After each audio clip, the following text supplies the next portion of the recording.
Hello po, may katanungan sila Kenneth Valdez 807, G Neverfade 3 at Shroud Gaming XD. Maraming salamat po sa inyong mga loads. Well, once and for all na ito, SMAW, Shielded Metal Arc Welding, MMA Manual Metal Arc. pag SMAW or MMA Welding Electrodes, ang pagbasa nito ay parehas lang. Uulitin ko, parehas lang po. E stands for Electrode or Electric Arc Welding, 70, Tensile Strength, first number 1, Welding Position, last number 1, Special Characteristic. Yung A6011, A6012, A6013 at A7018 ang pinaka-common na electrodes na mabibili sa hardware dito sa ating bansa. Lahat ng ito ay all position, flat, horizontal, vertical, overhead. Sa last number lang siya nag-iiba, katulad nitong A6011. Fast freeze electrode siya dahil sa kanyang types of coating or flux or chemical composition na cellulose potassium. Ibig sabihin, mabilis siyang dumikit at kapit na kapit siya sa isang tacking lang. At ang kanyang penetration ay deep penetration siya. Kaya ito ang ginagamit pang first pass. Ang kanyang polarity or welding current or ang kanyang connection sa kable, itong electrode handle at ground clamp ay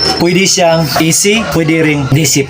AC, alternating current, DC plus, direct current electrode positive. DC minus, direct current electrode negative. At huwag kayong malilito kasi minsan ay ganito siya nakasulat. EP or EN. EP, electrode positive, EN, electrode negative. At straight polarity or DC minus or EN. Reverse polarity or EC or DC plus or EP. Sa A7080 naman, pass fill electrode siya dahil sa kanyang types of coating or chemical composition na low hydrogen iron powder. Kaya itong ginagamit pang succeeding pass, yung hot pass, second pass at final pass. Dahil mabilis at makikita ang kanyang ripple.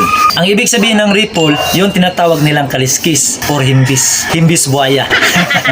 Joke lang. Ibig sabihin nito, maganda siyang gamitin kasi lilitaw yung kanyang weld bit. At ang polarity naman nito ay pwede siyang AC, pwede ring DC+.